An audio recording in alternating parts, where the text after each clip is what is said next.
There's a human premise that goes like this. There are things that are always good and there are things that are always bad.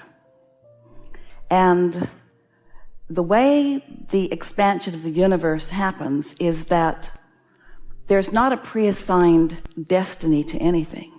There is a variety that produces individual desires, and then when you come into alignment with those desires, then that becomes your experience.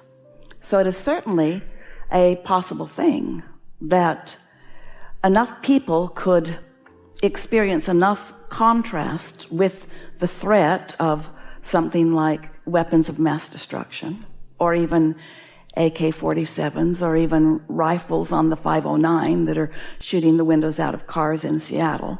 It is logical that there could be enough contrast that could be happening in the lives of focused people that they could be building a vortex that includes a very different life.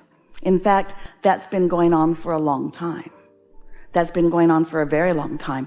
As people starve, the vortex becomes filled with more food. As people are impoverished, the world is filled with more financial gain. As people are frightened by the assertion of others with violence into their experience, the world is really filled with more peace. But it's filled with this vibrational reality that humans can't see. And so they don't want to accept the reality of it because they can't see it or hear it or smell it or taste it or touch it. And one thing that we've noticed about humans, you've noticed it too, is that in most cases you'd rather have a negative thought than no thought at all. Because the negative thought feels like you're doing something about something. But once you begin to accept the reality of this vortex, and you begin to accept the well-being of life on planet Earth that you've created through the struggles and through the trials and tribulations and contrasts that you've lived, if you can believe in the reality of this vibrational reality, and then you can distract yourself from the things that cause you to push against it and not achieve it long enough that your vibration can rise, when enough of you have that rise in vibration, then what's in your vortex will be realized by more of you. So peace on earth is not about getting rid of the weapons of mass destruction. Peace on earth is about being a vibrational match to what you've put into the vortex that you prefer instead. On one end of it is the pushing against, which the weapons of mass destruction imply. If you don't do what we want you to do, then we will destroy you altogether. And on the other end of that stick is the freedom that everyone is reaching for. So if you can accept that there is a vibrational reality, that there is a vibrational reality that includes love and clarity and peace, but it also includes the contrast that keeps all of that going. If you can accept that this vibrational reality exists, and then you can get off the big subjects, get off of your soapboxes, stop trying to make everything bigger than it really is, and just find a reason right now while you're standing in line with these people to feel satisfaction about something. Or right now in this moment when you're talking with your children or with your mother or with your brother or with your employer or with your employee, to find something that you feel satisfaction about, till little by little you tune yourself to the frequency of everything that you want that's in your vortex. Now, it doesn't take very many of you before you tip the balance of that. But we don't want to talk to you about what you need to do in order to change the world, and then the changed world will make you feel better. That's the same conditional life that you've been living that isn't working out well for you at all. What we want you to do is find satisfaction so that you can live the satisfaction that you deserve. And as you do that, and you do it consistently, then others begin to rise to your vibration. And of course, there is the potential to more people feeling more love. But that can't matter to you. You can't let your happiness and your connection be contingent upon what one other person is doing on the planet. It's all an inside job. It's all about what you're doing. So lots of times when we talk about this vortex and this collective consciousness, it feels to humans that what we're talking about is that you can get into vibrational alignment, and when you do, you can change the world. And what we want to say is, when you get into vibrational alignment, you can change your world, and that's as far as your personal freedom goes. You can change your point of attraction. You can change what comes to you. You can change what thoughts come to you. You can change how much you are in concert with source energy. And so then the next logical sequential thought that comes from most humans is, well, if I do that, Abraham, if I envision peace on earth, if I create a vortex of that, if I align with that, if all that is joins me and we find this vibration of clarity, then will the world not have to rise with us to that vibration?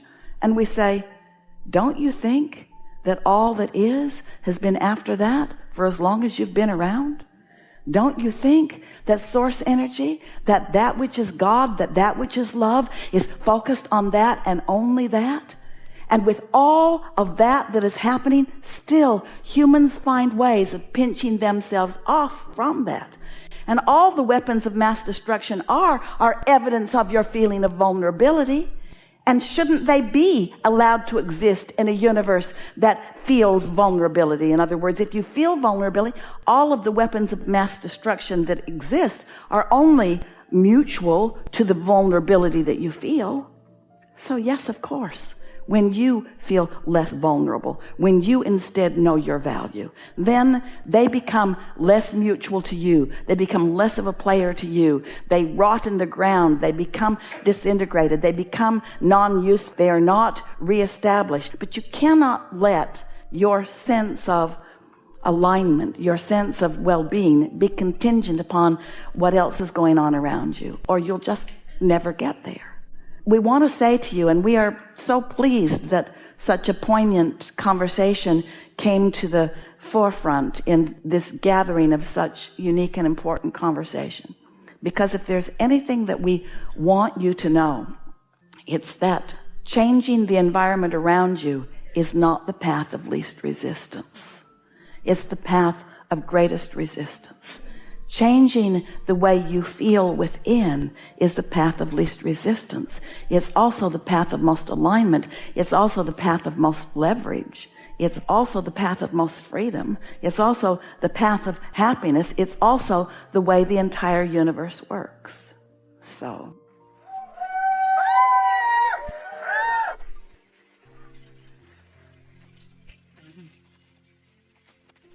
we would like to take a moment at the end of this gathering to describe to you the viewpoint that all of us have of you here on planet Earth. Your planet, you. We'd just like to give you a bird's eye view of what's going on here. You live on the leading edge, which is the most sought after creative environment, because it's an environment where even while you're mastering it, even before you master it, there's so much potential for satisfaction.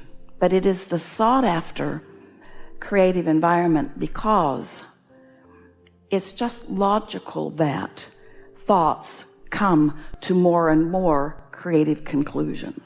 Because every one of you has an inner being, and because of the balance of your planet, and because resistant ones are croaking and reemerging into non-physical, and because new non-resistant ones are being born, and because the animal vibrational content is one of pure positive energy, the balance of your planet is so much more that of well-being than that of not well-being that it's not even a discussion that you need to have.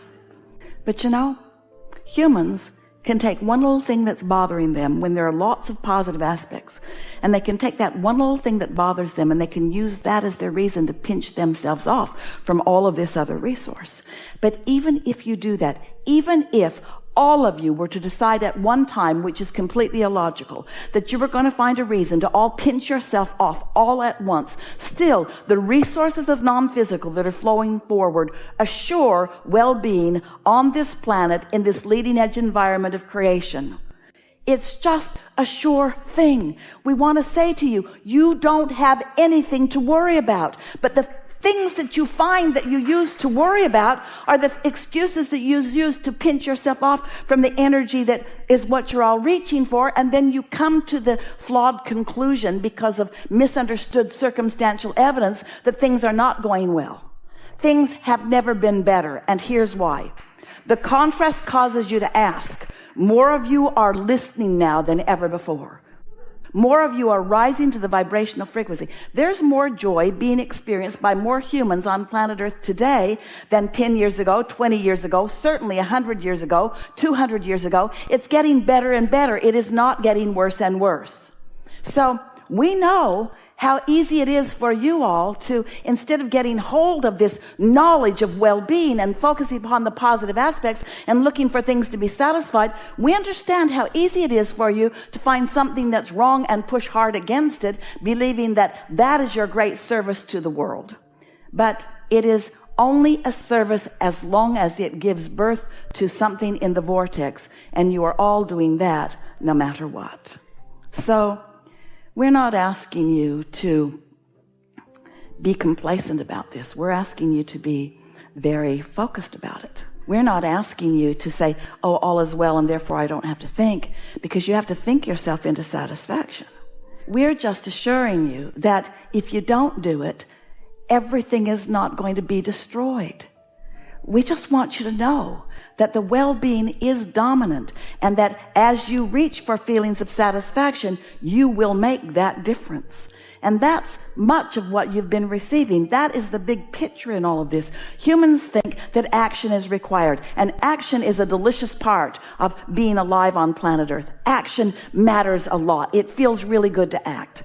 But when you act from your alignment, that is action that is satisfying and productive. When you act under the influence of something else, not so much.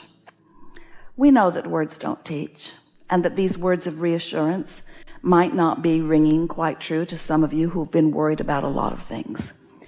But we also want to remind you that we've got the big picture, and that we've seen you coming and going and coming and going and coming and going and coming and going. And in every bit of all of that, you know what our attention has always been upon? You know what the eyes of source energy have always been upon? Not the reality that you're living in any moment, but the vibrational reality that you've created. Because the vibrational reality that you've created is going to be, because the resistant ones among you are going to croak. And the new generation is going to come in and live the dream that you've put into the vortex. It cannot be otherwise than getting better and better and better and better and better. The momentum of the well-being of this planet is huge in comparison with the pinching off of it. You just have to decide how eager and willing you are to get into alignment with the well-being. And the answer to that is, what satisfying thought can I find right now? What is it? Does it have to be a great big thought that I can't even get my thoughts around? Or can I just enjoy that bug crawling across that log right now? It's so much easier than you've been letting it be. We have such appreciation for you being here in this room, being here in these bodies, being here on this planet. You're getting it mostly right in the sense that you can't help it. Contrast keeps causing you to become more. But today we think that you've come to a place where maybe you've decided with a little more determination than ever before that you're going to be aware of whether you're in the receiving mode of the well-being that you've put into this vortex or not. If you could just release your sense of responsibility to the world and let your responsibility be to your connection with Source right here and now, you would solve all problems.